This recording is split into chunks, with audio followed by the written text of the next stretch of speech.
ലൈംഗിക പീഡന പരാതിയിൽ മുകേഷ് MLAയുടെ അറസ്റ്റ് കോടതി തടഞ്ഞു. കേസിൽ വിശദമായ വാദം കേൾക്കുന്ന അടുത്ത മാസം 3 വരെ അറസ്റ്റ് ചെയ്യരുതെന്നാണ് എറണാകുളം പ്രിൻസിപ്പൽ സെഷൻ കോടതിയുടെ നിർദ്ദേശം. കേസിൽ മുൻകൂർ ജാമ്യം നൽകണമെന്നാവശ്യപ്പെട്ട് മുകേഷ് കോടതിയെ സമീപിച്ചിരുന്നു. പക്ഷേ കോടതി ജാമ്യം നൽകിയില്ല. പകരം അറസ്റ്റ് ചെയ്യരുതെന്ന ഇടക്കാല ഉത്തരവാണ് പുറപ്പെടുവിച്ചിരിക്കുന്നത്. മുകേഷിനെതിരെ കേസിൽ പരാതിക്കാരിയുടെ മൊഴി പോലീസ് രേഖപ്പെടുത്തിയിരുന്നു.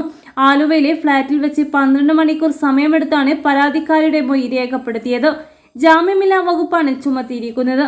IPC 376 ബലാത്സംഗം, 509 സ്ത്രീത്വത്തെ അപമാനിക്കുന്ന അംഗനിക്ഷേപം, 354 സ്ത്രീത്വത്തെ അപമാനിക്കുന്ന ഉദ്ദേശത്തോടെയുള്ള ബലപ്രയോഗം, 452 അതിക്രമിച്ചു കടക്കൽ തുടങ്ങിയ വകുപ്പുകളാണ് മുകേഷിനെതിരെ ചുമത്തിയിരിക്കുന്നത്. നടന്മാരായ ജയസൂര്യ, മണിയൻ പിള്ള രാജു, ഇടവേള ബാബു, പ്രൊഡക്ഷൻ കൺട്രോളറായ നേബിൾ വിച്ചു, കോൺഗ്രസ് നേതാവ് അഡ്വക്കേറ്റ് ചന്ദ്രശേഖർ എന്നിവർക്കെതിരെയും കേസെടുത്തിരുന്നു. ഒരു കേസ് തിരുവനന്തപുരത്തും ബാക്കിയെല്ലാം എറണാകുളത്തെ വിവിധ പോലീസ് സ്റ്റേഷനുകളിലുമാണ് രജിസ്റ്റർ ചെയ്തിരിക്കുന്നത്. കൂടുതൽ അറിയിപ്പുകൾക്ക് വേണ്ടി ഈ ചാനൽ സബ്സ്ക്രൈബ് ചെയ്യാൻ മറക്കാതിരിക്കുക.